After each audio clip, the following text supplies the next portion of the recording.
또 목회자로, 성도로 함께 만날 수 있어서 참 반갑습니다. 사경의 기간 동안 하나님께서 말씀으로 또 기도로 귀하게 응답하시고 복내려 주시기를 주의 이름으로 축원합니다. 오늘부터 이제 사흘간 신앙 사경회, 부흥 사경회를 엽니다.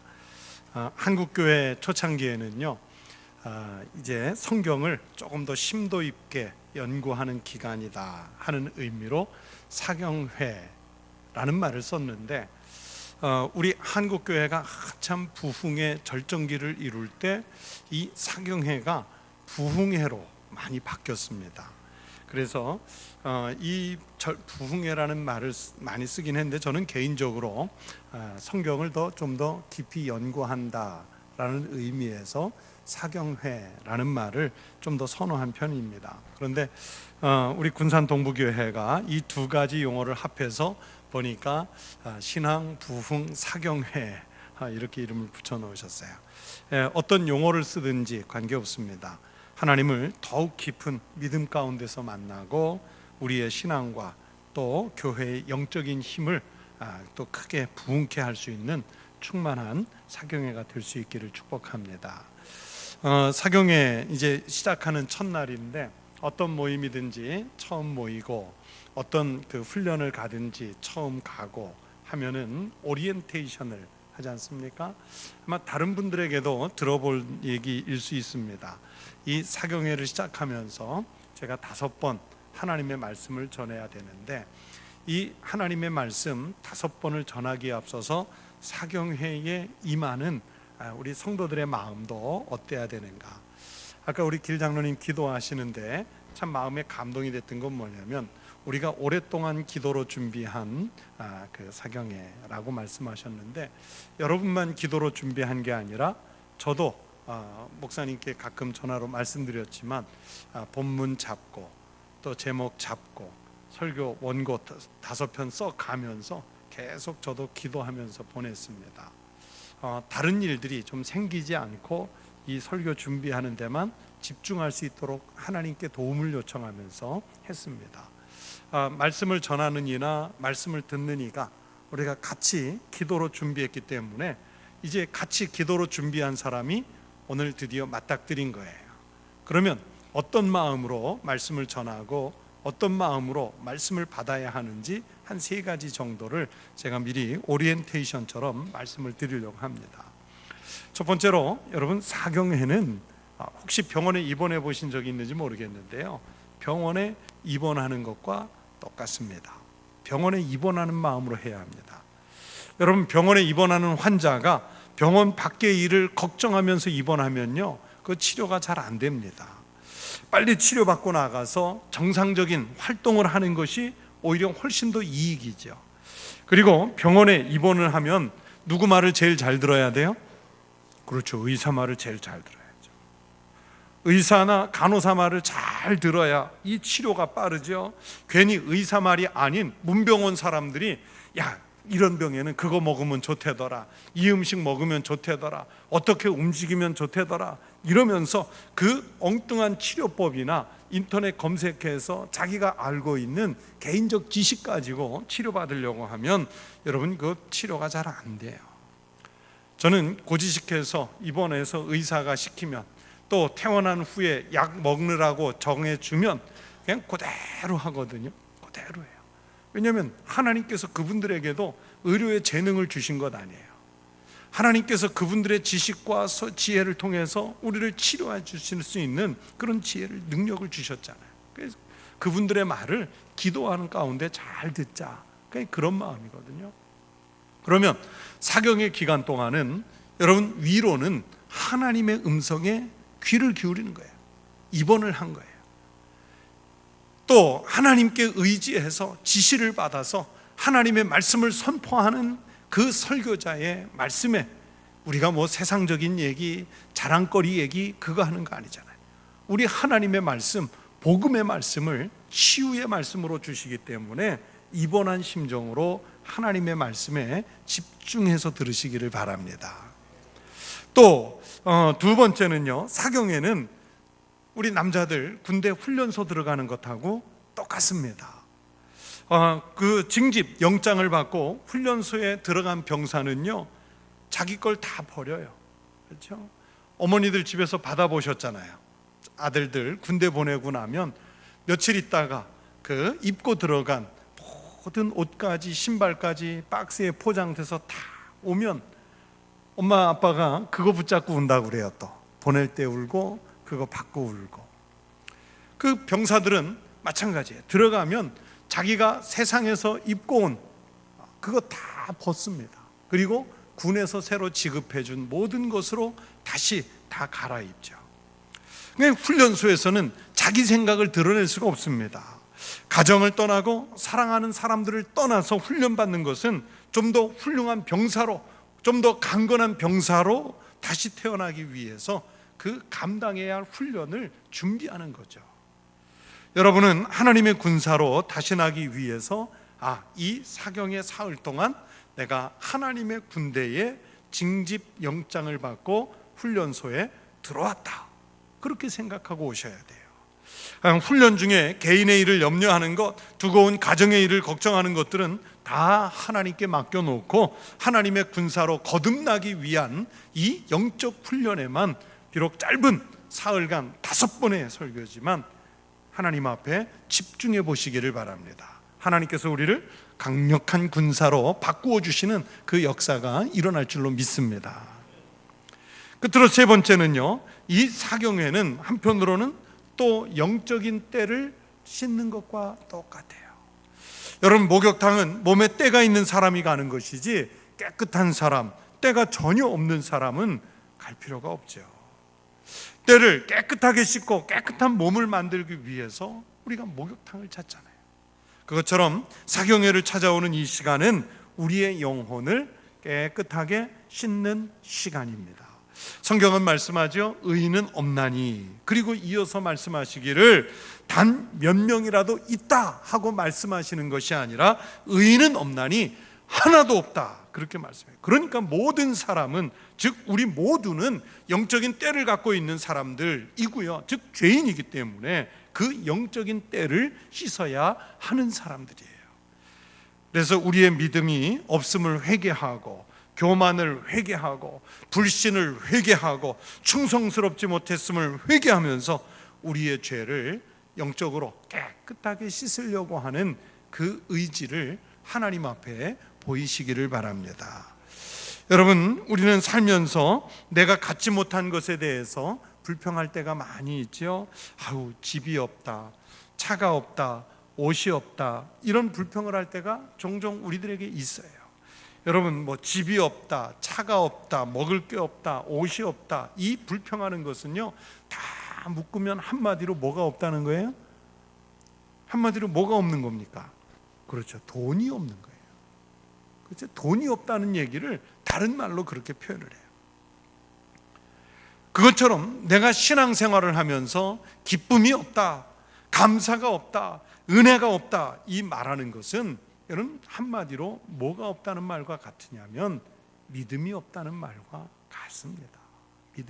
믿음이 없으면 기쁨이 없죠. 믿음이 없으면 당연히 은혜가 없죠. 믿음이 없으면 회개가 없지요. 사경의 기간 동안 우리 사랑하는 성도들의 믿음이 회복되어 감사가 회복되시길 축원합니다. 은혜가 회복되시길 축원합니다. 그리고 신앙의 기쁨이 하나님께서 우리의 심령을 가득 채워주시는 복된 사경회가 되실 수 있기를 주의 이름으로 축원합니다. 약속하세요. 이 마음으로 오시겠습니까? 할렐루야. 이제 본문 말씀으로 들어가겠습니다. 이스라엘의 조상인 야곱과 그 가족이 애굽의 총리가 된 요셉 덕분에 이제 애굽에 건너가서 살게 됐어요. 한 70여 명이 건너갔습니다. 애굽에서의 처음 생활은 총리의 아버지와 또 총리의 형제들이라는 이 특권 때문에 애굽 왕의 보호를 받고 애굽 백성들의 존경을 받고, 그러면서 조금 편안한 삶을 고센 땅에서 누리고 살 수 있었죠. 그리고 이 요셉의 후손들, 이스라엘의 후손들 자체도요, 조상들이 남겨준 그 후광의 유업 때문에 편안한 생활을 갈 수가 있었어요. 그러나 세월이 흘러서 100년이 지나고 세월이 흘러서 200년이 지나가자 애굽 왕들, 이제 바로라고 그러죠. 애굽 왕들의 기억 속에서 요셉은 먼 역사 속에 아주 아득한 인물이 돼버리고 말았습니다. 그러면서 그 후손들에 대해서 배려할 일이 없어졌어요. 우리나라 역사로 말하면요, 여러분, 우리가 400년 전의 인물인 이순신 장군에 대해서는 기억하지만, 그러나 이순신 장군의 후손들이 지금 어디에서 무엇을 하고 살고 있는지, 그분들이 무엇을 먹고 살고 있는지 우리는 별로 관심을 쓰지를 않잖아요. 그들에 대한 관심이 없습니다. 더구나 요셉의 후손들 또는 야곱의 후손들은요, 애굽의 입장에서 볼 때는 이건 이방 민족이잖아요. 전혀 다른 민족이에요. 자기네들과는 피가 다른 사람들이에요. 거기다가 이스라엘의 후손들이 너무나 많아져서 이제는 보호해 줘야 할 대상이 아니라 애굽의 국력을 위협하는 그런 민족이 되었으므로 오히려 경계 대상이 됐습니다. 그래서 이 이스라엘 민족에 대한 좋은 대우는 사라지고요, 이제는 국고성을 쌓는 노무자가 돼서 강제 노동의 동원이 되고 있었습니다. 그러니까 노예 생활을 하게 된 거예요. 한마디로 이제는 애굽에서 이스라엘 민족이 기득권을 다 빼앗기고 이제는 노예 생활을 하는 거예요. 처음에는 특권을 누리다가 이제는 종살이를 하는 민족으로 전락을 해서 그렇게 저렇게 애굽에서 세월을 보낸 지가 오늘 성경 말씀에 보니까 무려 430년의 세월이 흘렀다 그랬습니다. 430년. 그러니까 이제 히브리인들은 그 세월이 흐르는 동안 도탄에 빠져서 구원에 대한 기대를 전혀 하지 않는 자포자기의 상태로 점점 빠져들어가고 있었습니다. 이들은 미래의 희망을 걸었다기보다는 오늘 하루를 어떻게 살아야 될까, 정말 마지못해서 하루를 겨우 버티면서 사는 그런 신세로 이 이스라엘 민족이 전락해버리고 말았어요. 역사의 아침은 이스라엘 민족에게는 다시 도무지 찾아오지 않을 것 같은 그런 민족 전체에 어둠이 밀려왔습니다. 우리나라도 그랬거든요. 3.1 그 독립선언서에 서명을 했던 분들 33분의 그 민족 대표들 가운데 돌아선 사람들이 있어요. 친일파로 돌아선 사람들이 있습니다. 나중에 우리나라가 해방되고 나서 반민특위에 재판을 하는데 그 33분 가운데 한 분이셨던 최린이라는 분은 무슨 얘기를 하냐면, 왜 돌아섰냐는 재판장의 질문에 우리 조선이 해방될 줄 몰랐다, 끝까지 일본에게 속국으로 살아갈 줄 알았다, 그렇게 대답을 했어요. 여러분, 35, 6년 그 세월도 해방이 될지 안 될지 모르는 세월 속에 살았는데 그것의 10배가 넘는 430년을 민족이 전체가 노예 생활에 그 참담함에 빠져 있을 때 이들이 과연 어떤 소망을 가질 수 있었을까요? 이들이 과연 그들의 그 수탈과 박해를 벗어날 날이 올 것이라는 그런 희망을 어디 감히 가질 수나 있었겠습니까?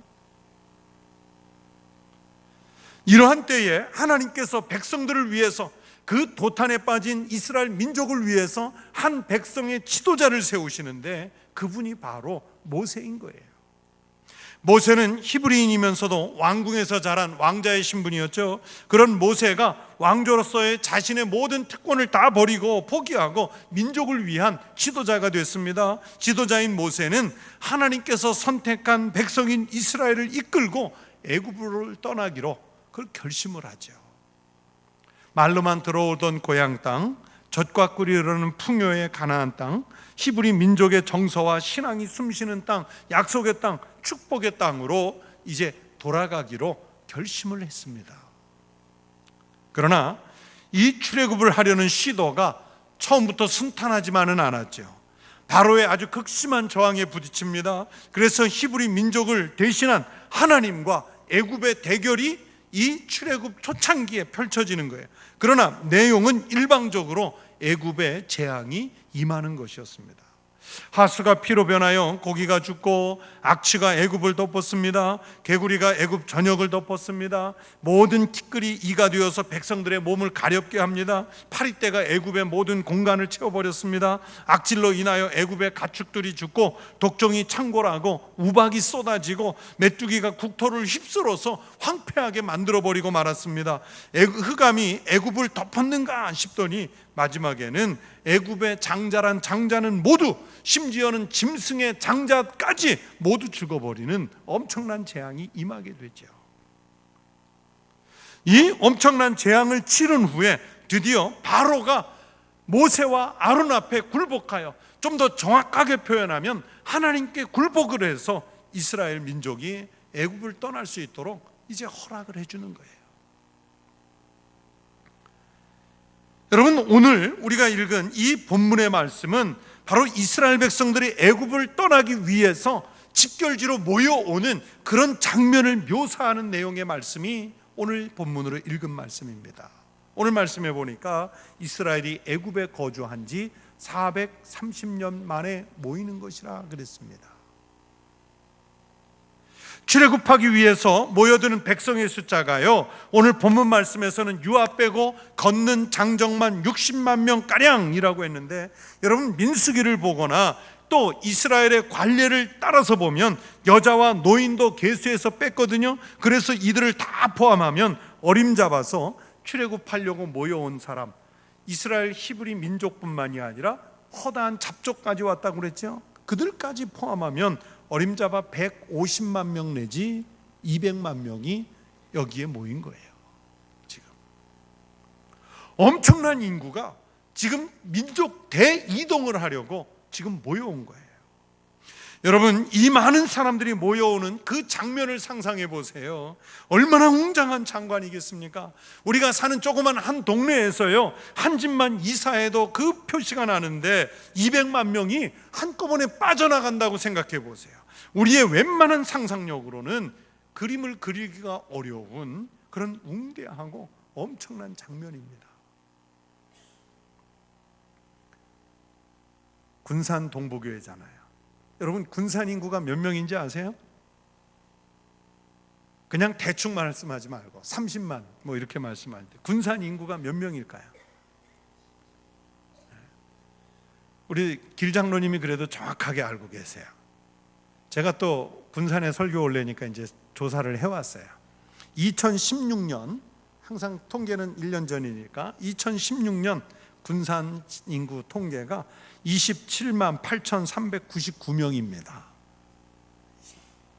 27만 8천 명 이렇게 어림잡아서, 그러니까 지금 출애굽하려고 모인 인구가요, 군산 시민의 7배가 모이는 거예요. 7배. 별로 놀라지를 않으시는 것 같아요. 7배. 군산시 7개가 없어지는 거예요. 제가 살고 있는 우리 청주 2016년 인구가요 83만 3천 명이에요. 83만 3천 명. 그 지금 이스라엘 백성들이 430년 만에 출애굽하려고 모이니까 청주 인구 2배, 3개가 청주시가 없어지는 거예요. 제가 아까 목사님 대전에서도 목회했다고 소개해 주셨는데, 대전 인구가 150만이거든요. 그 큰 도시가.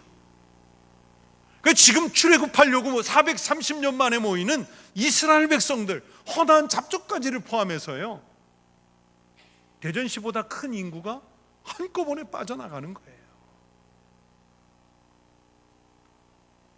그 많은 사람이 썰물처럼 한꺼번에 밀려나가는 것이니까, 여러분 이 장면이 얼마나 대단했을지 한번 머릿속으로 마음속으로 상상을 해서 그려보십시오.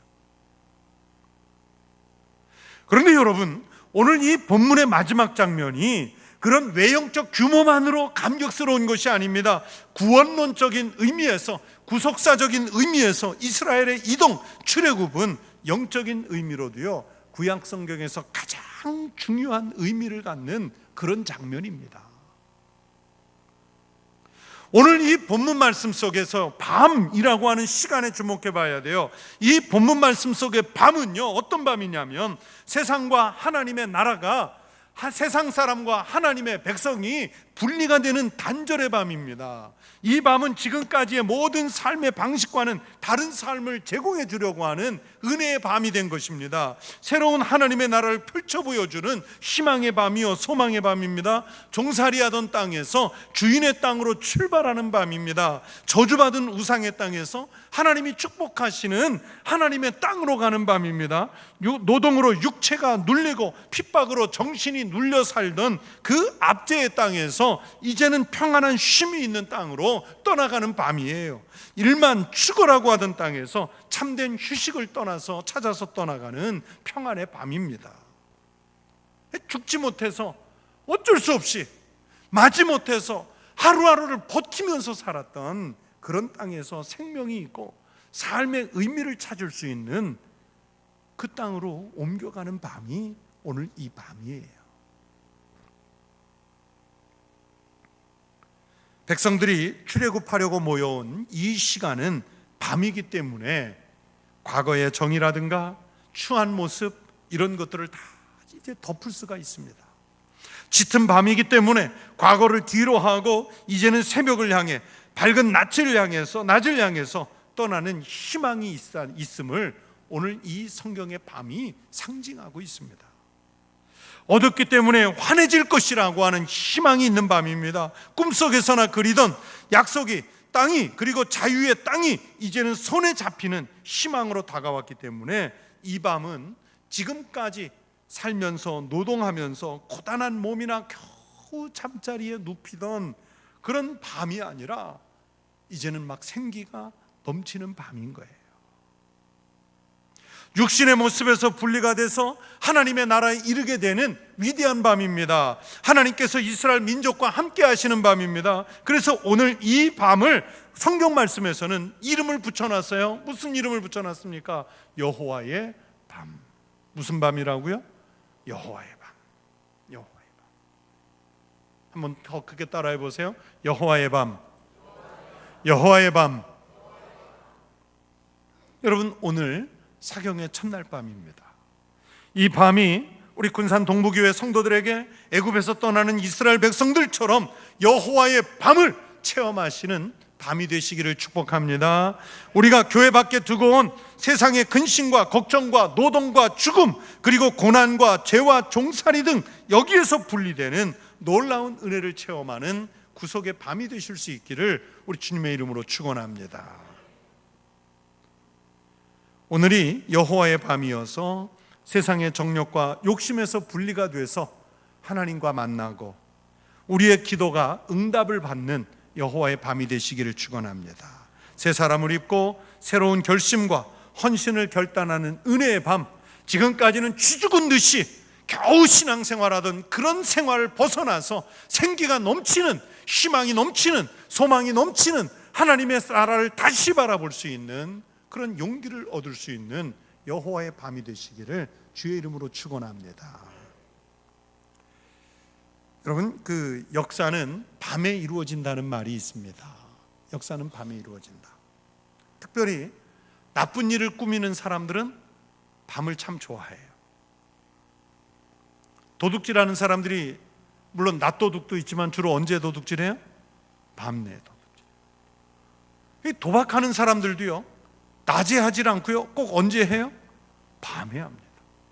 술꾼들이 술 마시는 시간도요, 가끔 낮술하는 사람도 있지만 대부분 보면은 밤에 술을 마셔요. 정욕을 탐하는 사람들도요, 낮보다는 밤을 더 좋아합니다. 나라와 나라가 전쟁을 할 때도요, 낮에 하지 않습니다. 밤에 전쟁을 하죠. 밤은 그래서 이 죄인들이 도피처처럼 여기는 시간이에요. 시간. 그러나 성경을 보면요, 세상적인 사람들은 이 밤이 숨는 시간, 나쁜 짓 하는 시간, 음모를 꾸미는 시간, 정욕에 활용하는 시간, 그렇게 삼지만, 그러나 하나님의 말씀을 보면 우리 신앙인들의 놀라운 영적인 성장도요, 사실은 밤에 이루어져요. 밤에. 그래서 성경에서는 신앙적으로 밤을 매우 중요시 여기고요, 밤에 대한 말씀을 정말 무수하게 많이 찾을 수가 있습니다. 제가 그냥 대표적으로 몇 개만 좀 찾아드리면, 욥기 7장 3절에 보면 고난 중에 빠진 욥에게 밤은 수고로운 밤이었다 그랬어요. 시편 6편 6절에 죄지은 다윗이 밤마다 눈물로 침상을 띄워가면서 하나님 앞에 회개 기도했다 그랬습니다. 시편 16편 7절에서 밤마다 심장이 교훈하기도 하고, 시편 19편 2절에서 밤은 밤에게 하나님의 지식을 전해주고, 시편 119편 55절에서 밤에 주의 이름을 기억하여 주의 법을 지키기도 하였다 그랬습니다. 이사야서 26장 9절에 밤에 내 영혼이 주를 사모하였은즉 내 중심이 주를 구합니다 그랬고요. 누가복음 21장 37절을 보시면 우리 주님 예수님도 낮에는 성전에서 가르치시고 밤이면 감람원에 나가 쉬기도 하시고 기도하시기도 하셨다, 성경은 말씀합니다. 또 마태복음 26장을 보면 겟세마네 동산의 밤을 묘사하고 있는데, 예수님께서 그 밤에 땀이 피가 되도록 그 동산에서 기도하셨다 그랬습니다. 또 데살로니가전서 5장 2절에 보면 주님께서 마지막 종말의 때에 이르실 때에 주의 날이 이르는 것도요, 밤에 도적같이 이를 것이라고 말씀하셨어요.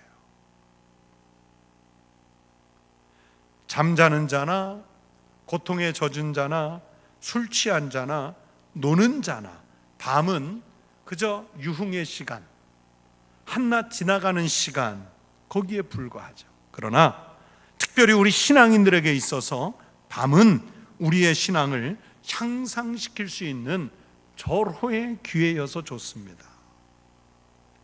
주님을 모르는 사람들이요, 더 깊은 죄로 빠져드는 시간이라면 여러분, 우리 그리스도인들은 도리어 이 밤을 통해서 하나님께로 나아갈 수 있는 기회를 얻을 수 있습니다. 여러분, 지금은 시간적으로도 밤이기도 하지만 또 영적인 눈을 열어서 보면요, 우리가 살아가는 현대 이 세상은 영적으로도 밤이에요. 참담한 밤입니다. 세상을 보면요, 방향의 구분이 안 되고 만족함을 얻을 수가 없습니다. 처처에서 전쟁과 기근의 소식이 들려오고요, 또 자연의 재앙의 소식들이 넘쳐나고 무서운 소문들이 오늘 우리 주변에 휘감고 있지 않습니까? 휘감고 있습니다. 인생의 참된 우선순위가 무엇인지를 분간하지 못해서 바른 삶을 살아가는 인생들이 점점 줄어들고 있는 그런 참담한 세상이 오늘 우리가 살고 있는 이 세상이지 않습니까? 과학이 발달했다고 환호하면서 인간을 자기 마음대로 복제하려고 그래요. 어제 신문에 스티븐 호킹이 한국신문과 인터뷰를 한 게 있어요.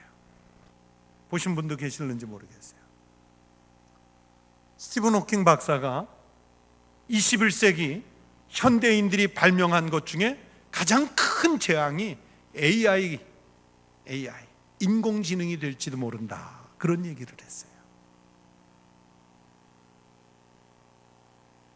인공지능을 만들어낸 사람들은 인간이 통제해서 그들이 인간을 지배하지 못하도록 만들 수 있다 자신하지만, 그러나 스티븐 호킹 박사는 그건 틀렸다는 거예요.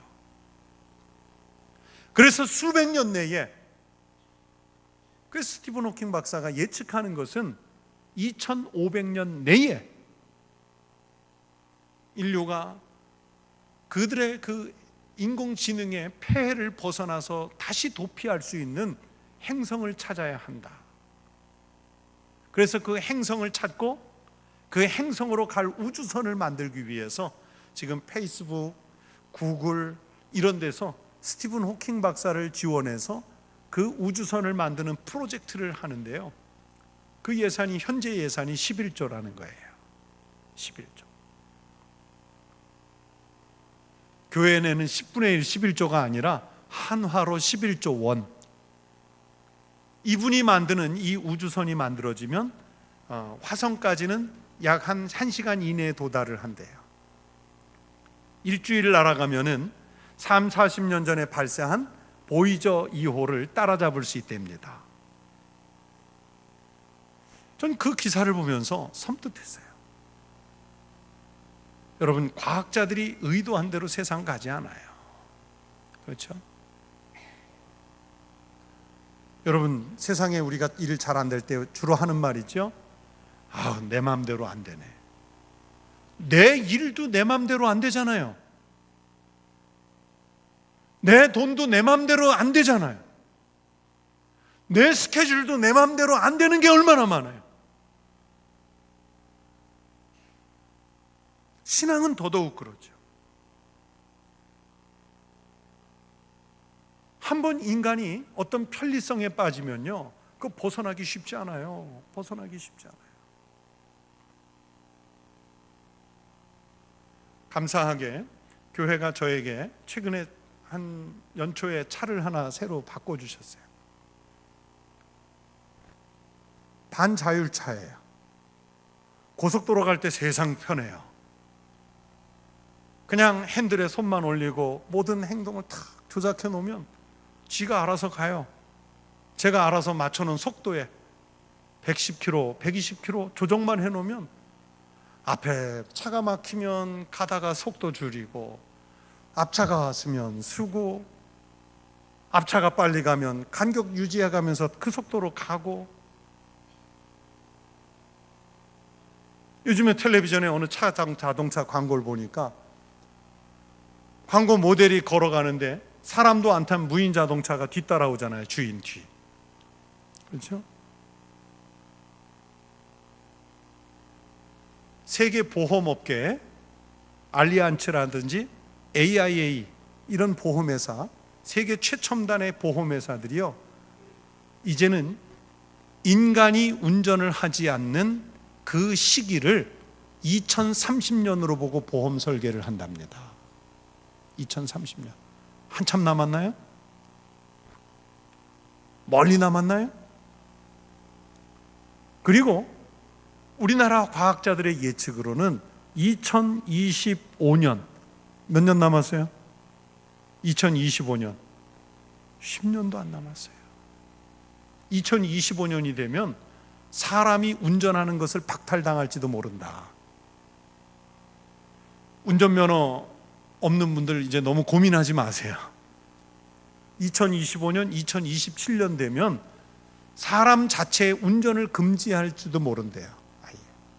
사람이 운전하면 사고가 나니까 이제는 위성의 통제를 받아서 하게 한다는 거예요. 사람이요, 한번 편리함에 빠지면 못 빠져나와요. 못 벗어나요. 그런데 문제는 몸만 그런 것이냐? 영이, 하나님을 찾아야 할 그 영이, 하나님 앞에 무릎 꿇어야 할 그 영이, 하나님의 말씀을 찾아 헤매야 할 그 영혼이 하나님 없이 사는데 너무 익숙해지는 거예요. 영적인 밤이 오는데, 영적인 밤에 살면서도요, 영적인 밤이 왔다는 그 사실을 깨닫지 못하고 여전히 하나님 없이 그냥 살아가는 거예요. 그러니까 무당들과 각종 이단들, 사이비들이 나서가지고 영적으로 우매해진 백성들을 미혹에 빠뜨리지요. 여러분, 많은 미래학자들이 그런 얘기를 해요. 오히려 첨단 과학이 발달하고 인간의 육신의 삶이 편해질수록 영성의 시대가 온다. 그런데 그게 우리 기독교적 영성이 아니에요. 영혼에 뭔가 갈급하니까 찾아가는데 무당을 찾아가는 거예요. 이단을 찾아가는 거예요. 사이비를 찾아가는 거예요. 거기에 무슨 진리가 있는 줄 알고, 그러니까 기복을 찾아가는 거예요. 이단이나 사이비들은 마치 성경을 자기네들이 제대로 잘 포장한 것 마냥, 은혜인 것 마냥 그렇게 포장을 해서 신앙인들을 더욱더 깊은 영적인 수렁으로 밀어넣는 거죠. 세상을 보면 그래서 어디를 갈지 몰라요. 점점 더 모든 것이 살기 편해지고 발전해 가는데 오히려 어디로 가야 할지 모른다고 그래요. 많은 미래학자들이 뭐라 그러냐면, 그래서 미래는 불확실하다는 것 말고는 확실한 것이 없다, 그런 얘기를 해요. 모든 게 불확실해지는 거예요. 그래서 여기저기서 소망이 없다는 탄식들이 들려옵니다. 백성들이 방황하고 있습니다. 이 밤을 헤쳐나가는 유일한 길은 이제 하나밖에 없습니다. 우리가 그리스도 앞에 모여서 여호와의 밤을 체험하는 것밖에 없습니다. 여호와의 밤에 모여든 백성들을 하나님은 홀로 놓아두지 않으실 줄로 믿습니다. 여호와의 밤에 모인 이 백성들을 하나님은 앞장서서 인도하여 주심으로 갈 길을 밝히 보여주시는 하나님이 되어주실 줄로 믿습니다. 여러분, 이 시간 우리 찬송 하나 같이 하겠습니다. 524장 찬송, 524장 찬송 드리겠습니다.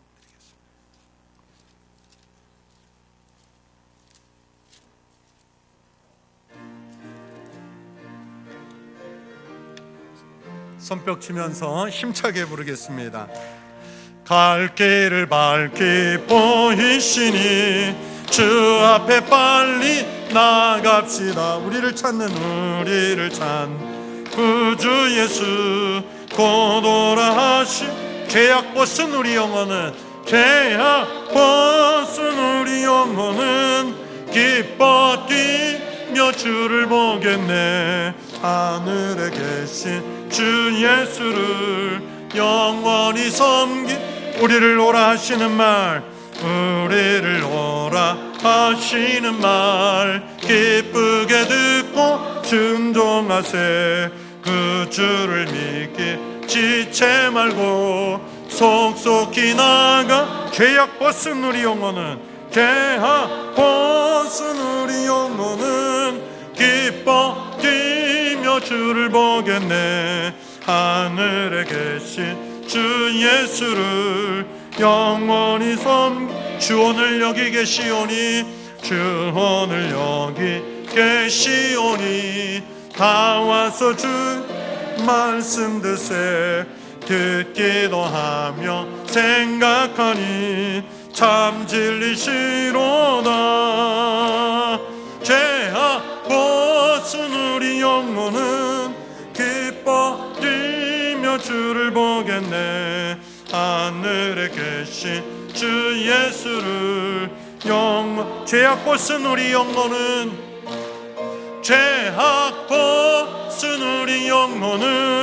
기뻐 뛰며 주를 보겠네.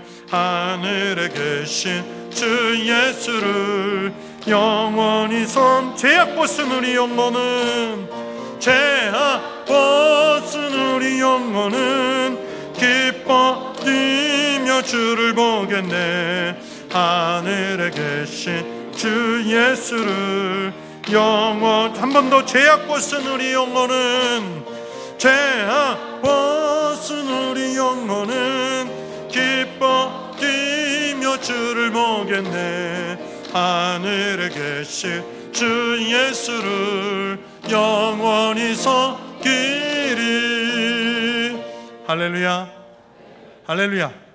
우리는 갈 길을 알지 못하는 이런 험한 세파에 살고 있지만, 정말 참담한 세상에 살고 있지만, 꽉 막힌 것 같은 세상에 살고 있지만, 우리 하나님 여호와께서 갈 길을 밝히 보여주실 줄로 믿습니다. 인도해 주실 줄로도 믿습니다. 그것이 어떤 특정한 몇 사람이 아니라 믿음을 갖고 하나님 앞에 전적인 의지로 나오는 성도들에게 그렇게 해주실 줄로 믿습니다. 다시 본문을 또 돌아갑시다.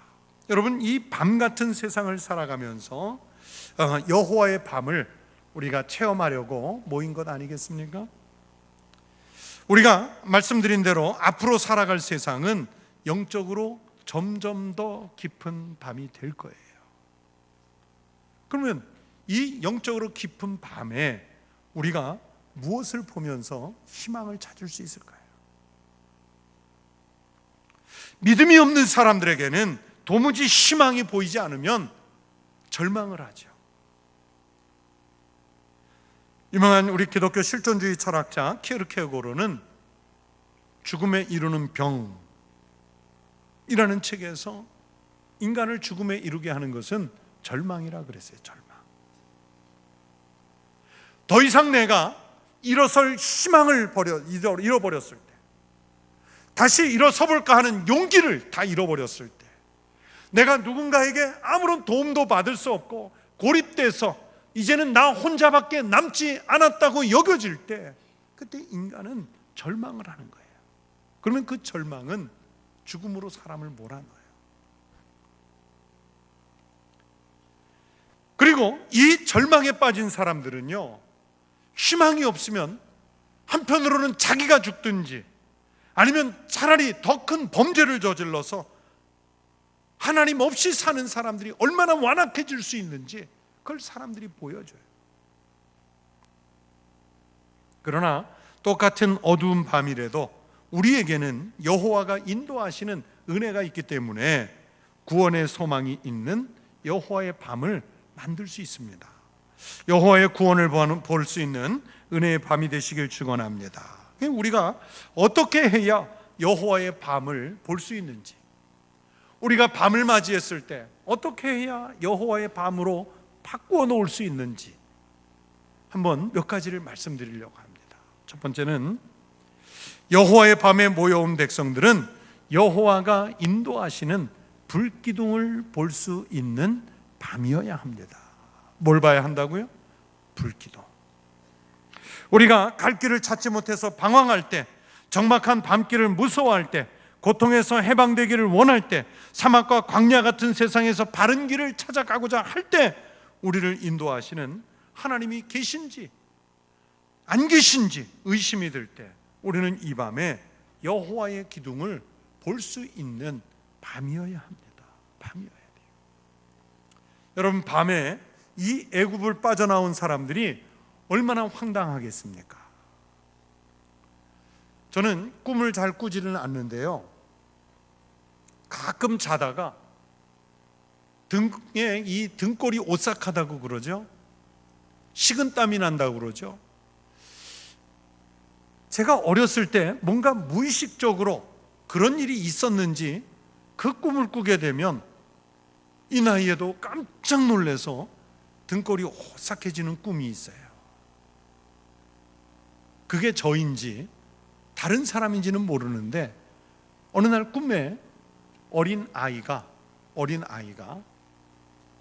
혼자 들판에 깜깜한 밤에 하늘에 별빛은 있지만 인가도 보이지 않고 불빛도 하나 보이지 않는 그 깜깜한 너른 들판에 혼자 서 있는 꿈을 꿀 때가 가끔 있어요. 그럼 자다가도 등골이 오싹해져요. 몇 년에 한 번 가끔 그 꿈을 꿀 때가 있는데, 희한한 건 잊어버릴만 하면 몇 년 있다가 한 번씩 꿔요. 아마 제가 어렸을 때, 우리 보통 심리학 상담학에서 트라우마라고 그러죠. 아마 어렸을 때 저한테 무슨 그런 일, 비슷한 일이 있었는지 그건 모르겠어요.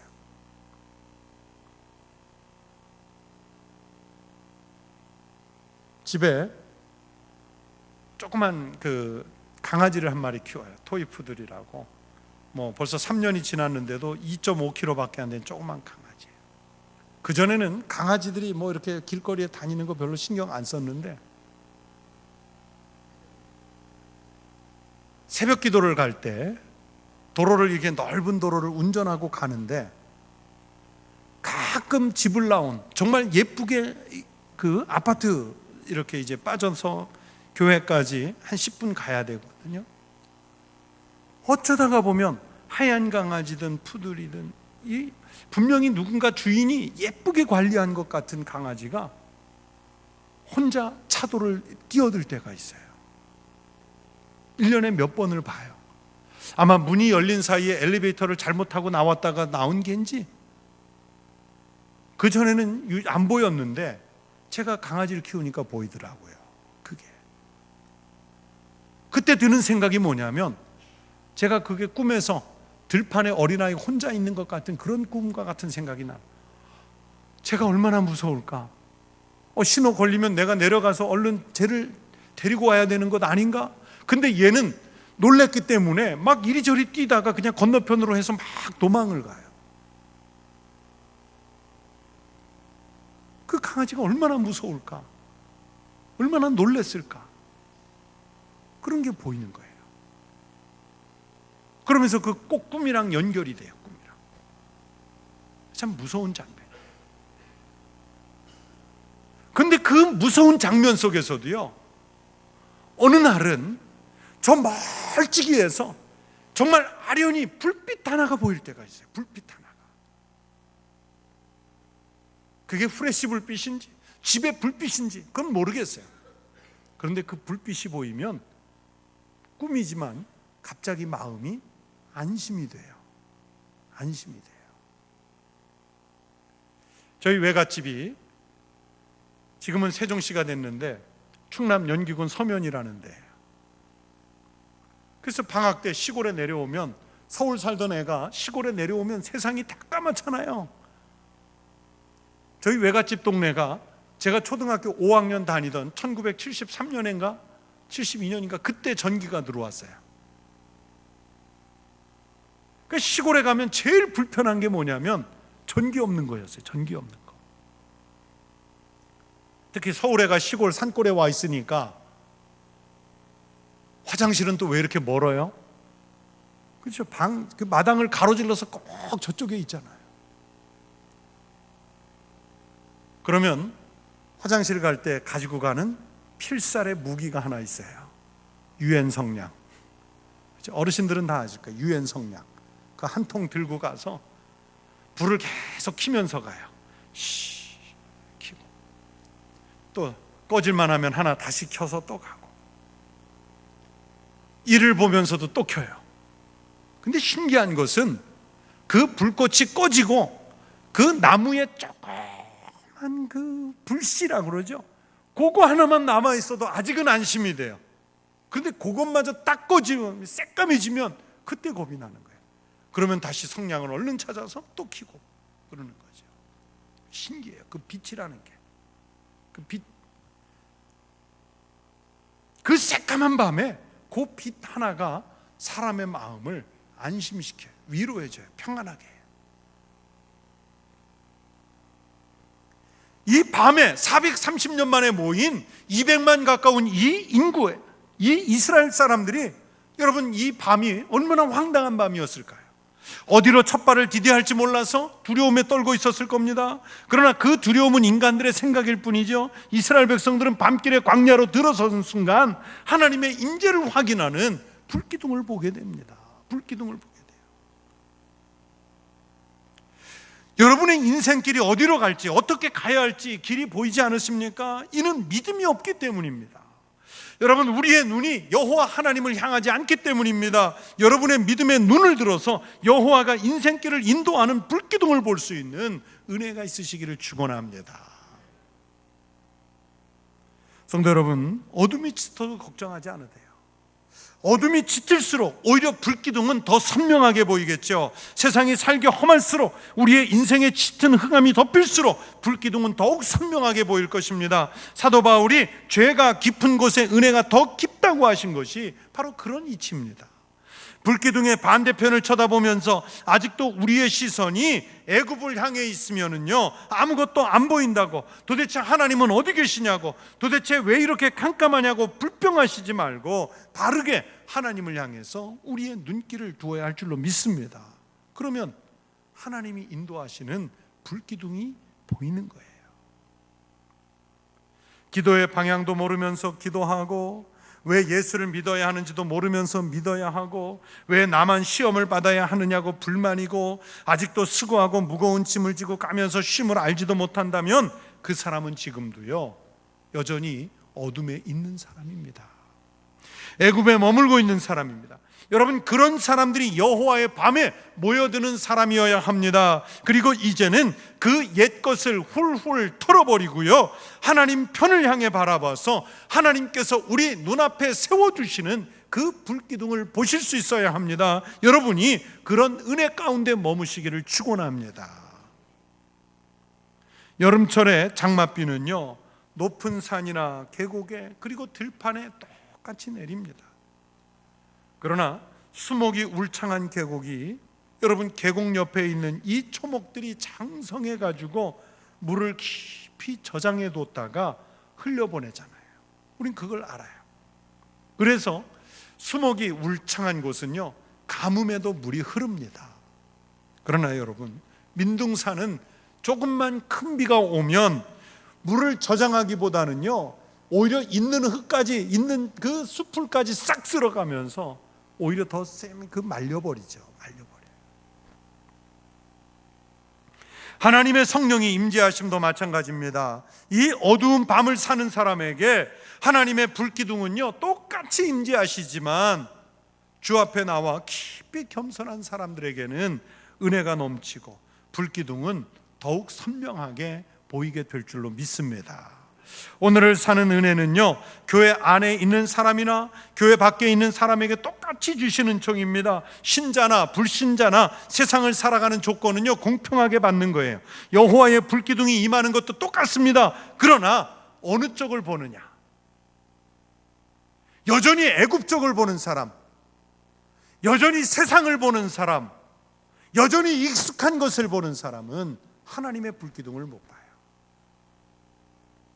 그러나 갈 길이 어느 쪽 방향인지는 잘 모르겠지만, 그곳에 무엇이 있는지 잘 모르겠지만, 그러나 하나님 쪽을 바라보는 사람, 그 사람은 하나님께서 세워두신 불기둥을 보게 될 줄로 믿습니다.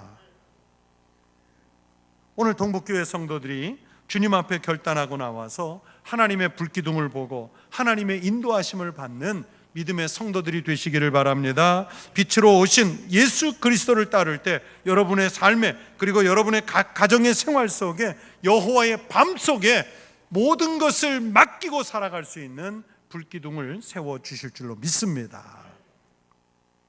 또 두 번째는요, 이 밤 같은 세상을 살아가면서 자신의 믿음에 도전하는 여호와의 밤을 맞이하는 성도들이 되시기를 바랍니다. 저를 한번 따라해 보십시오.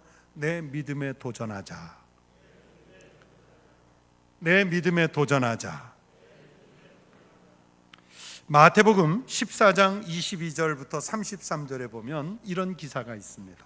밤 사경에 예수님께서 바다 위를 걸어오셔서 제자들에게로 가까이 오십니다. 이때 제자들이 배 위에서 물 위를 걸어오시는 예수님을 보고 어떤 사람들은 유령으로 착각을 했어요. 그러나 한 사람만이 예수님을 제대로 알아봅니다. 누굽니까? 그렇죠, 베드로죠. 베드로만 주님을 금방 알아보고 주님께 이렇게 요청을 합니다. 주님, 만일 주님이시거든 나를 명하사 물 위로 오라 하소서. 베드로의 그 요청을 들은 예수님은 베드로에게 오라 말씀하셨고요, 베드로는 이 밤에, 정말 무서운 밤에 자신의 믿음에 도전을 합니다. 비록 몇 발짝 못 가서 바람을 보고 풍랑이 있는 물결을 보고 물길 속에 빠져들어가 주님으로부터 믿음이 적은 자여 왜 의심하였느냐라는 가벼운 책망을 받기는 했지만, 그러나 믿음이 없다고는 안 하셨어요. 여러분, 그 같은 풍랑이 있는 배 위에 있었던 사람 중에 그나마 베드로는 믿음이 적더라도 있었던 사람인데, 나머지 11제자는요 자기들이 지금까지 믿고 따라다니던 주님이신 예수님을 향한 그 믿음에 도전해보지도 못했잖아요. 믿음의 도전도 못 해봤어요. 성도 여러분, 여러분의 믿음은요 베드로에 가깝습니까? 아니면 그냥 배 안에서 머물러 있었던 다른 제자들의 믿음에 가깝습니까? 우리는 주님을 유령으로 알고 무서워서 꼼짝도 안 하는 그 제자들의 유형에 훨씬 더 가까워요. 믿음에 대해서 말은 하지만, 믿는 사람들에게 하나님이 어떻게 채워주실 것을 말은 하지만, 그 믿음에 도전을 하기를 무서워하잖아요. 그러나 주님 입장에서 생각하자면 베드로의 용기는 비록 실패했지만, 여러분, 그래도 예수님 제자 중에 물 위를 단 몇 발짝이라도 걸어본 사람 베드로 말고 누가 있어요? 여러분, 아기들 키우면서, 자식들 키우면서, 손주 손녀들 키우면서 보잖아요. 돌 내외의 아이들이 일어나서 자기 걸음에 도전을 하죠. 뭐 처음부터 막 뛰는 애 있나요? 저벅저벅 잘 걷는 애 있나요? 아니에요. 한두 발짝 걷다가 픽 넘어지고 다시 일어나서 또 두세 발짝 걷다 또 넘어지고, 그때 지켜보는 부모의 입장에서, 할머니 할아버지 입장에서 아이고, 내가 너 젖 먹이고 분유 먹이고 이유식 먹여 키웠는데 겨우 그거밖에 못 걷니? 그러면서 책망하나요? 한두 발짝 걷다가 넘어지고 또 일어나 걷는 애기 보면 마음이 어떻습니까? 가상합니까? 밉습니까? 가상하죠. 이쁘죠. 귀엽죠. 그런 거예요, 믿음은. 만약에 아이가 두세 발짝 걷다가 픽 넘어지고서 걷는 것은 평생 포기해야 되겠다, 그러고서 만약에 안 걷는다면, 안 걷기로 결심을 했다면 그 아이는 어떻게 될까요? 못 걷는 거예요. 못 걷는 거예요. 넘어져도 일어나서 두 발짝 걷고, 넘어졌다 또 일어나서 10발짝 걷고, 넘어졌다 또 일어나서 100m를 가고, 그러면서 우리의 보폭이 늘고 걸음이 늘고 다리에 힘이 생기고 자기가 갈 곳을 찾아가고 그런 것 아니겠습니까? 그런데 사탄은요, 우리가 이런 믿음에 도전하는 것을 용납하려고 하지를 않습니다. 믿음에 도전하면서 하나님께 나가지 못하도록 우리의 발목을 세속적인 유혹으로 자꾸 붙잡지요. 그거 걸어봤자 소용없다, 가지 마라, 힘들다, 고생스럽다. 몸을 아프게 하든지 환락에 빠져들게 하든지 실패하게 하든지 불신의 병에 들게 하든지 해서 우리 하나님의 백성들이 하나님께로 나아가지 못하도록 자꾸만 막으려고 하는 게 이게 사탄의 역할이지 않습니까? 그러나 여러분, 우리가 분명히 인식해야 하는 것은 예수께서 서 계신 곳이 비록 풍랑이 일어나는 바다 같지만은 그곳이 가장 안전한 장소인 줄로 믿습니다. 예수께서 서 계신 바다로 두려움 없이 나갈 수 있는 그 믿음의 용기, 즉 내가 알고 있는, 내가 믿고 있는 그 믿음에 여러분이 도전해 보십시오. 도전해 보세요. 이스라엘 백성들이 여호와의 밤으로 모여올 때요, 이 사람들은 자신들의 믿음에 도전하는 밤이었지 않습니까? 여러분, 갑자기 자기네들이 수백 년 동안 뿌리박고 살아온 땅을 떠나는데 이거 쉽게 떠날 수 있겠어요? 영화 10개를 보면 그런 심리를 묘사하는 장면이 있습니다. 상식적으로 살던 것을 버리고 떠난다는 거 그거 쉬운 일 아니지 않습니까? 그러나 그 밤에 믿음의 도전에서 모여온 사람들은 하나님이 임재하시는 여호와의 밤을 체험하였습니다. 사랑하는 성도 여러분, 우리 인생길이 풍랑으로 밀려오고 전혀 예상치 못한 일들이 닥칠는지도 모릅니다. 그럴 때에 예수 믿는 여러분은 당황하지 말고 오직 예수님만 붙잡고 승리하는 밤을 맞이하시기를 바랍니다. 여러분에게 겨자씨만한 믿음이라도 있다면 여러분이 갖고 있는 내 믿음, 그 믿음에 도전해 보시기를 바랍니다. 헌금도 그렇고요, 교회 봉사하는 것도 그렇고요, 하나님 앞에 기도하는 것도 그렇고요, 말씀을 읽는 것도 그렇고요, 구제하고 봉사하고 섬기는 일도 그래요. 여러분, 자꾸 뒤로 물러서면 할 수 있는 게 없어요. 그러나 하나님께서 내 마음에 감동을 주셔서 하고자 하는 마음을 주신 것이 있으면 섬김의 일이든지 구제의 일이든지 봉사의 일이든지 헌금하는 일이든지 기도하는 시간을 내는 것이든지 성경을 읽는 일이든지 주저하지 말고 내 믿음에 도전하는 우리 성도들이 되시기를 바랍니다. 세 번째, 끝으로 이 밤에, 사경의 첫 밤에 하나님께 충성을 다짐하는 밤을 맞이하시기를 바랍니다. 앞에서도 잠깐 말씀드린 것처럼 이스라엘이 애굽을 떠나는 순간 히브리 민족이라고 해서 100%가 다 동조하지는 않았을 것 아니겠습니까? 집 떠나면 고생이라고 하면서 이미 정해진 터전에 미련을 둔 사람들도 분명히 많았을 것입니다. 무려 430년 동안 터 잡고 살았으니까 비록 종살이하는 모습이었지만 애굽 사람들과 구분되지 않을 만큼 애굽 사람이 다 되었을 것입니다. 모세가 미디안 광야에 있을 때 나중에 그의 부인이 될 사람 십보라가 자기 아버지 이드로에게 가서 애굽 사람이 자기를 도와줬다 이렇게 말하는 장면이 있잖아요. 그만큼 430년 거기 살다 보면 애굽 사람 다 됐는데 쉽게 살던 터전 버리고 떠나는 거, 이거 쉽지 않은 일입니다. 여러분, 우리가 가끔 뉴스를 보면 화산이 폭발하는 지역에 살고 있는 사람들, 뭐 환태평양 불의 고리 가운데 있어서 지진이 일어나는 지역에 살고 있는 사람들, 우리 생각엔 떠나면 좋잖아요. 거기에 왜 사람이 살고 있어요? 떠나면 되지. 근데 떠납니까? 못 떠납니까? 못 떠나는 거예요.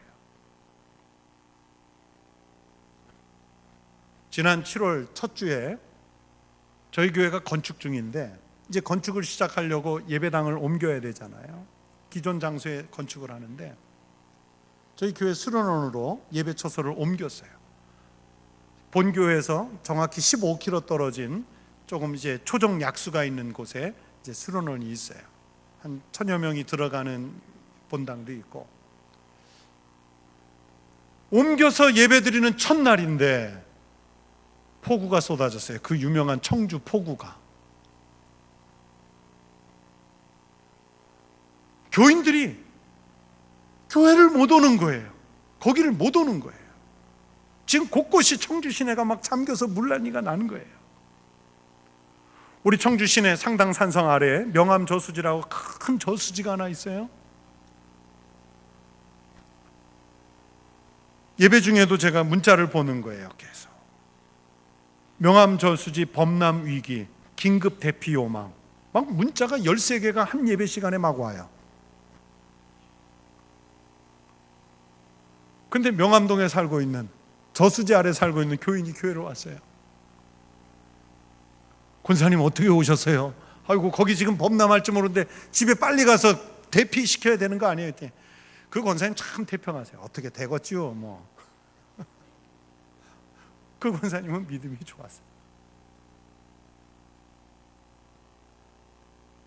1, 2, 3부 예배 겨우 드리고 4부는 따로 교회 터에서 조금 드리고 찬양 예배는 긴급하게 취소하고 전교인의 절반도 못 왔어요. 다른 교회들도 물어보니까 교인 절반이 못 왔대요. 근데 신기한 것은 6주 동안 폭우가 왔어요. 6주일을, 주일마다 6주일을. 제가 그 저수지 아래나 그분들한테 이거 이렇게 계속 비가 주마다 이렇게 오면 그 위험한데 떠나셔야 되지 않으세요? 그랬더니 대대로 여기서 살아왔는데 어디 갈 데가 없다는 거예요. 우리 생각에는 그 아파트 팔고 다른 데로 옮기면 될 것 같은데 거기를 못 떠나더라고요. 그렇다고 거기서 100년 살았나요? 5, 60년 살았나요? 그것도 아니에요. 사람은 지구 평균 내가 살던 곳에서 평생을 사는 동안 반경 10km 내외에 사는 인구가 70%가 넘는답니다. 아마 여러분도 대부분 군산에서 다른 동네 이사 가고 또 이사 오고 해서 평생을 아마 요 인근에서 많이 사셨을 거예요. 그러니 430년을 애굽에서 터 잡고 산 사람들이 떠나는 게 쉬웠을까요? 어려웠을까요? 당연히 어렵죠. 실제로 광야에서 힘들고 어려운 때를 만나면 그 애굽을 그리워하는 백성들의 본성, 옛날 습성, 이게 성경에 자주 드러나고 있지 않습니까? 그러나 여러분, 자신의 삶에 미련이 많은 사람, 세상의 욕심에 더 관심이 많은 사람은요, 평생 죄의 종살이를 하고 고통에 머물고 많은 인생이 되고 맙니다. 하나님의 나라가 그들 손에는 붙잡히지 않는 거예요. 애굽을 떠나는 이스라엘 백성들이 하나님은 그렇다더라, 가나안 땅은 그렇다더라 그러면서 소문으로, 지식으로는 알지만 결단해서 그 땅을 향해 가지 않는다면 아무리 지식으로 많이 알고 있어도요, 그것은 아무 소용이 없습니다. 예수님을 지식으로 아는 것은 누구나 가능하지요. 세속적으로 살면서도, 죄에 머물러 있으면서도, 교회 다니지 않으면서도 예수를 지식으로 알 수 있습니다. 하지만 믿음으로 고백하지 않는다면 아무 소용이 없습니다. 믿음은 결단을 요구합니다. 살던 애굽을 포기할 수 있는 결단이 있어야 여호와를 체험할 수 있습니다. 자기를 부인하고 자기 십자가를 지면 여호와의 밤은 먼 곳에 있는 것이 아니라 오늘 우리들의 삶 속에서 만나게 될 줄로 믿습니다. 사랑하는 성도 여러분, 신앙의 삶을 살려고 하는데, 보다 더 충성스러운 믿음의 생활을 해보려고 하는데 여러분이 그렇게 하지 못하도록 여러분의 발목을 잡고 있는 것이 무엇입니까? 그것을 털어버리시기 바랍니다. 이 밤에, 여호와의 밤에 체험이 있으시기를 바랍니다. 여러분의 신앙은 예수 그리스도를 따르는 삶입니다. 이 길은 밤에 광야를 향해 떠나는 이스라엘 백성들처럼 고난이 예비된 길입니다. 마지막 종착지인 가나안 땅, 하나님의 나라는 평안과 감사가 있지만, 그러나 그 땅에 도달하는 그 과정은요, 결코 쉽지도 않고 고통의 길일 수 있습니다. 그래서 여러분, 신앙의 길은 어려운 거예요. 그러나 그 어려움을 알고 예측하면서도 애굽을 떠나야 했던 이스라엘 백성들처럼 세상의 욕심과 안목의 정욕과 헛된 욕심을 버리고 예수 그리스도를 따를 때 하나님은 가나안 땅보다 더 좋은 영생이 있는 천국을 우리에게 보장해 주실 줄로 믿습니다. 앞으로 남은 인생길, 얼마나 많은 유혹이 밀려올지, 얼마나 많은 욕심이 내 안에 잉태할지, 얼마나 많은 시험들이 광야길처럼 우리 눈앞에 펼쳐질지 모릅니다. 그 생각을 하면 두렵습니다. 그냥 지금 살던 대로, 모든 것이 익숙한 그대로 애굽에 그냥 사는 것이 좋겠다고 생각할 수 있어요? 사탄은 우리 보고 하나님 날아가는 고난을 포기하고 그냥 이대로 살아라, 그러면서 유혹을 할 수 있습니다. 하지만 이러한 밤길은 어둠을 만난다 할지라도 우리가 결단하고 하나님께 나선다면 우리는 죄와 사망이 분리가 되는 이런 여호와의 밤을 체험하리라고 믿습니다. 매일 만나는 밤마다, 살면서 만나는 인생의 어려움마다 그 어려움이 슬픔과 고난으로 끝나지 않고 도리어 그것을 활용해서 애굽에서 가나안으로 출발하는 여호와의 밤으로 삼으시면 하나님께서 우리에게 면류관을 허락하시는 은혜를 주실 줄로 믿습니다. 여러분, 천국에 도달할 때까지 매일매일 여호와의 밤 삼으셔서 여러분의 인생을 인도하시는 불기둥, 여호와 하나님의 그 불기둥을 보고 따라가시기를 축원합니다. 그리고 내가 정말 겨자씨만한 믿음이라도 있다면 주저하지 말고 내 믿음이 지시하는 대로 그 믿음에 순종해서 내 믿음에 도전하여 하나님의 영광을 드러내고 교회의 덕을 세우고 여러분의 삶은 풍성한 축복으로 채워지는 축복의 성도가 되시기를 우리 주님의 이름으로 축원합니다. 여러분, 이 시간에 우리 한 목소리로 통성으로 한번 기도하겠습니다. 첫 번째는 하나님, 내 인생길 가는데 돈이 기둥되지 말게 해 주십시오. 명예가 기둥되게 하지 말게 하십시오. 환락이나 쾌락이 기둥되게 하지 마십시오. 하나님, 내가 하나님의 백성이니 여호와 하나님의 그 불기둥이 캄캄한 밤에 내 인생길에 유일한 인도자가 되시시라고 여러분 기도하십시다. 그리고 내 믿음에 도전할 수 있는 용기를 갖게 해달라고 기도하십시다. 우리 믿음이 지시하시는 것들이 있거든요. 하나님 앞에 나와 기도해라, 말씀 읽어라, 헌신해라, 직분에 충성해라, 하나님 앞에 물질 드려라, 시간을 드려라, 재능을 드려라, 이웃을 구제해라, 섬기라. 여러분, 믿음이 우리에게 요구하는 것들이 있어요. 여러분, 세상의 삶을, 목소리를 따라 그런 것 다 못 들은 척하고 살지 마시고 믿음이 우리에게 지시하시는 대로 그것에 도전할 수 있는 믿음의 용기를 갖게 해달라고 하나님 앞에 기도하십시다.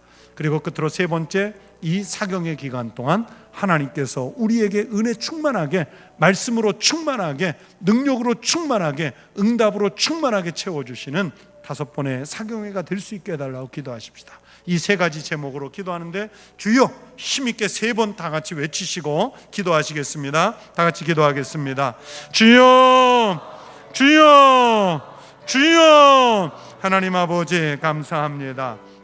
하나님 아버지, 우리가 인생을 살아간다고 하지만 아버지 하나님, 내 생각에 맞추어서, 내 의지에 맞추어서 세상 안목에 따라, 정력에, 아버지 하나님 이생의 안목에 따라 거기에 기준을 두고 살아가는 참으로 어리석고 나약한 사람들이 저희들이었음을 주님 앞에 고백합니다.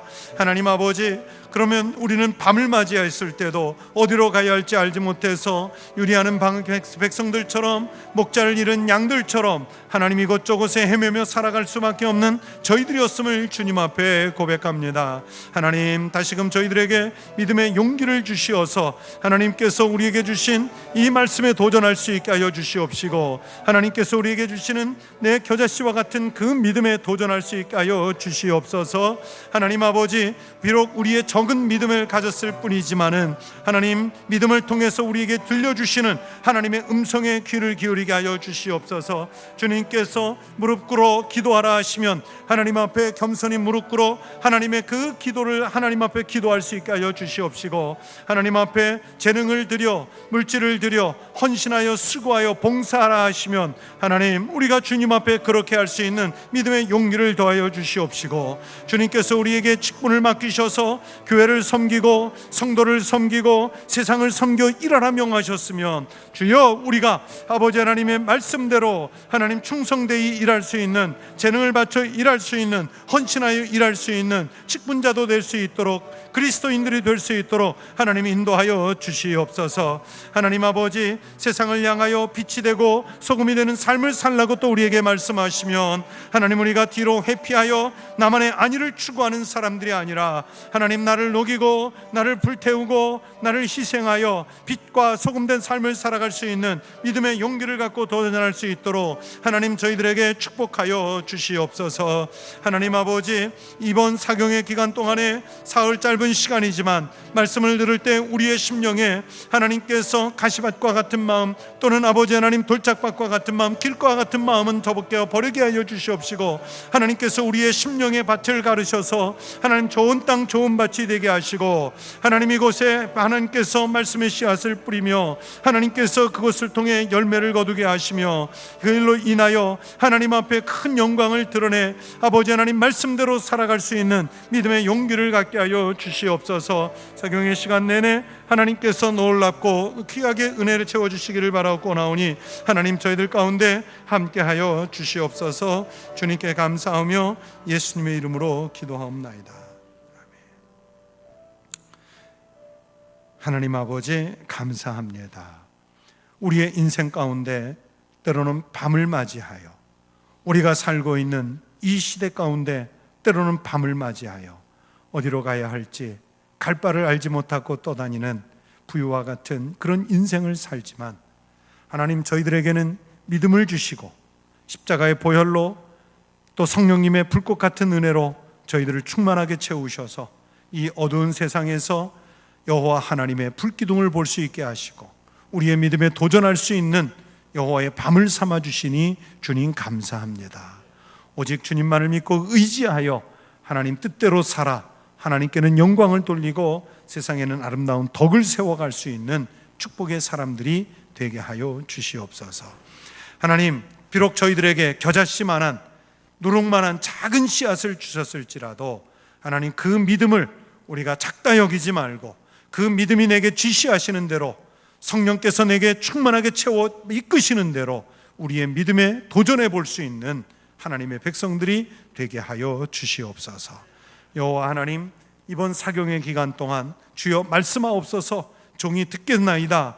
하나님 앞에 겸손히 말씀의 귀를 기울이며 나아갔던 어린 사무엘처럼 오라 하시는 그 주님의 음성을 듣고 풍랑이 일어나는 바다에 발걸음을 옮겨 내걸었던 베드로처럼 하나님 우리가 믿음에 도전하여 주님으로부터 잘하였도다 착하고 충성된 종아 칭찬을 받을 수 있는 축복의 사경회가 되게 하여 주시옵소서.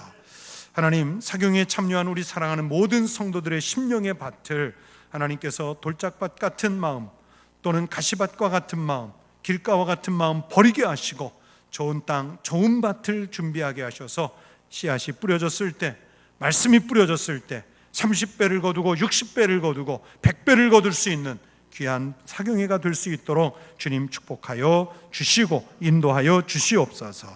하나님, 이 시간 사경회를 맞이하여 주님께 감사하며 귀한 감사의 예물을 드린 손길들이 있습니다. 하나님, 이 예물 위에 축복하여 주시고 하나님 이 감사가 주님을 향한 영광이 될 수 있게 하여 주시옵시고 또 여기에 적혀있는 이 많은 기도의 제목들 사경의 기간 동안 주님 친히 말씀으로 응답하시며 기도할 때 성령으로 응답하시며 삶의 자리에서 삶으로 주님께서 채워 응답하시는 놀라운 축복이 일어나게 하여 주시옵소서. 그리고 이 거룩한 예물이 쓰이는 곳에서 더 큰 감사, 더 많은 감사가 일어날 수 있게 하시고 교회가 세상에 빛이 되고 소금 되는 데 쓰이게 하시며 세상에 우리 주님 예수 그리스도의 은덕을 나누는 축복의 통로로 쓰이는 예물이 되게 하여 주시옵소서. 주님께 감사하며 우리 주님 예수님의 이름으로 기도드리옵나이다. 아멘.